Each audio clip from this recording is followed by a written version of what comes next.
अस्सलाम वालेकुम। I am Abida Shahid, clinical psychologist and speech therapist. हमारी आजकल जो वीडियोस चल रही हैं वो न्यूरो डेवलपमेंटल डिसऑर्डर्स पर चल रही हैं और इस सिलसिले की आज की आखिरी वीडियो है जो कि attention deficit and hyper activity disorders पर है, जिसको कि ADHD भी कहा जाता है। इसके बाद हम लोग साइकोटिक डिसऑर्डर्स को स्टार्ट करेंगे। वीडियो स्टार्ट करने से पहले चैनल को सब्सक्राइब ज़रूर कर लीजिए और बेल आइकन को दबा लीजिए ताकि हर नई आने वाली वीडियो को आप सबसे पहले देख सकें। अपनी वीडियो की तरफ चलते हैं। Attention deficit and hyper activity disorders. Attention deficit and hyperactivity disorder को हम दो पार्ट्स में करके स्टडी करेंगे। फर्स्ट पार्ट इसका जो है वो इन अटेंशन है और सेकंड पार्ट हाइपर एक्टिविटी इम्पल्सिव्स हैं। इन अटेंशन डेफिसिट, इन अटेंशन या अटेंशन डेफिसिट, अटेंशन डेफिसिट यानी अटेंशन में डेफिशिएंसी आना। अब इन अटेंशन को जब हम स्टडी करेंगे या देखेंगे तो इसके सिम्टम्स हम देखेंगे कि ऐसे कौन से सिम्टम्स हैं जिनकी वजह से हम किसी बच्चे को जो है वो अटेंशन डेफिसिट लेबल करेंगे या डायग्नोस करेंगे। अच्छा, इसमें अब क्या होता है कि अक्सर बच्चा जो है वो काम की जो मेजर चीज़ें होती हैं उनको वो करने में नाकाम रहता है। ठीक है, लाइक उसका जो स्कूल का काम है, ठीक है, उनमें वो लापरवाही करता है, गलतियाँ करता है, उसे काम याद नहीं होता या काम को गलत तरीके से करता है। ठीक है, उसके बाद जो इसकी सेकंड इसके सिम्पटम्स हैं वो अक्सर काम या खेल, उसकी जो भी वो एक्टिविटीज़ कर रहा होता है उसमें उसकी अटेंशन जो है ना उसको कंटिन्यूसली उसको अटेंशन उस पर देने में उसको मुश्किल पेश आ रही होती है। लाइक अगर टीचर जो अगर किसी को एग्ज़ाम्पल दे रही है, ठीक है, कोई बातचीत हो रही है या देर तक पढ़ना है, इन चीज़ों पर वो अपनी अटेंशन जो है वो कंसंट्रेट नहीं कर सकता है। नेक्स्ट अगर हम देखें इसको तो इसमें क्या होता है कि एक बच्चा जो है बराह रास्त जब कोई बात हो रही होती है, ठीक है, तो वो उसको अटेंशन नहीं देता है। यानी अगर उसके साथ बात की जा रही हो तो वो बज़ाहिर ऐसा लगता है कि वो आपकी बात सुन रहा है, पर उसकी अटेंशन आपकी बात पर नहीं होती है, अटेंशन उसकी किसी और जगह पर होती है। ठीक हो गया? अच्छा, इसके नेक्स्ट उसमें क्या चीज़ हम देखेंगे कि अक्सर उसको जो इंस्ट्रक्शंस दी जाती हैं, ठीक है, वो उन पर अमल नहीं करता है।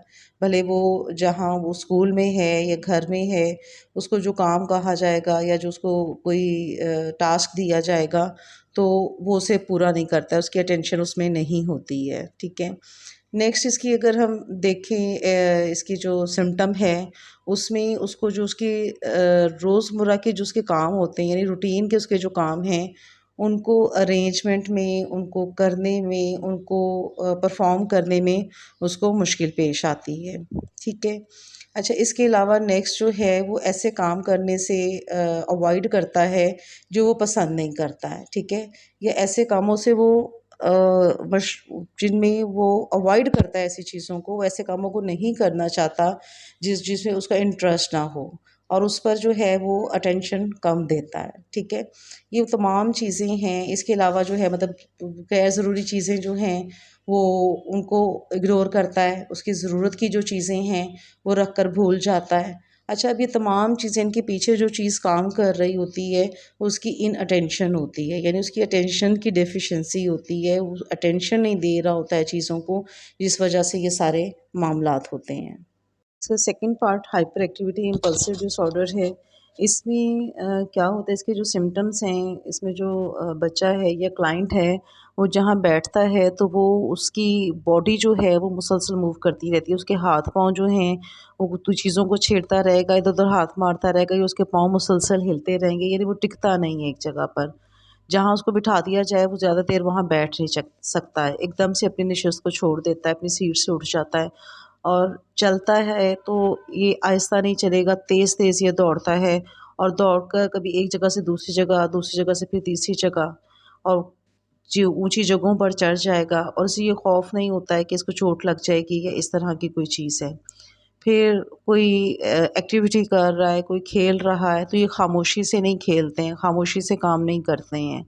ये हर वक़्त बात करते रहते हैं और अक्सर फ़िज़ूल की बातें करते हैं, यानी ऐसी बातें जिनका कोई मकसद नहीं होता, कोई मतलब नहीं होता है।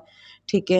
अच्छा, फिर ये टर्न टेकिंग नहीं कर सकते, अपनी बारी का इंतज़ार नहीं इनसे होता है। इनकी कोशिश होती है कि बस जो कर रहे हैं ये फ़ौरन कर दें, वेट ये लोग नहीं कर सकते हैं।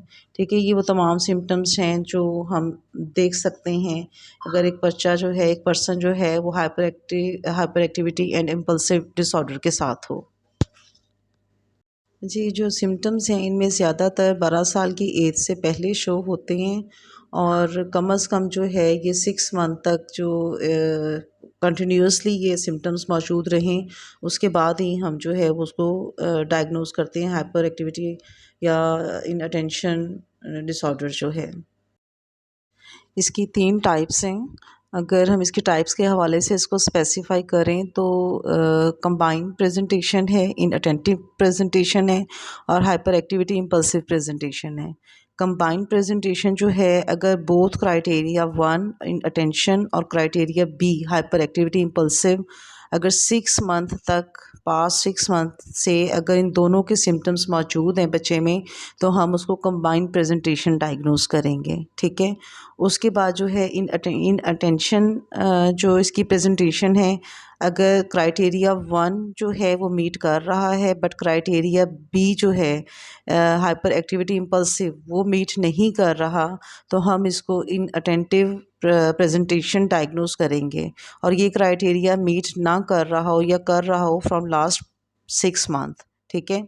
उसके बाद हाइपर एक्टिविटी इम्पल्सिव प्रेजेंटेशन जो है, उसके लिए क्राइटेरिया 2 जो है हाइपर एक्टिविटी इम्पल्सिव जो है वो मीट कर रहा हो बट क्राइटेरिया 1 जो है इन अटेंशन जो है वो मीट ना कर रहा हो फ्रॉम पास्ट 6 मंथ, तो देन हम उसको hyper activity impulsive presentation diagnose करेंगे। Attention deficit and hyperactivity disorder के जो हाइपर एक्टिविटी डिसऑर्डर एडीएचडी के प्रेवलेंस के हवाले से अगर हम बात करें तो जो पॉपुलेशन सर्वे हुए हैं उनके अकॉर्डिंगली एडीएचडी जो है वो ज़्यादातर कल्चर्स में बच्चों की जो टोटल स्ट्रेंथ है उसका 5% उसमें एडीएचडी पाया जाता है और अडल्ट्स में जो है इसका रेशो 2.5% है। एडीएचडी के हवाले से आपने देखा कि इसका डायग्नोस्टिक क्राइटेरिया क्या है, इसकी टाइप्स क्या हैं और वो कौन सी बेसिस हैं जिनकी वजह से हम किसी क्लाइंट को एडीएचडी डायग्नोज करते हैं। मिलते हैं नेक्स्ट वीडियो में जो कि हम साइकोटिक डिसऑर्डर्स पर बनाएंगे। अपना बहुत ख्याल रखिएगा, खुश रहिए, खुशियाँ बांटते रहिए। अल्लाह हाफ़िज़।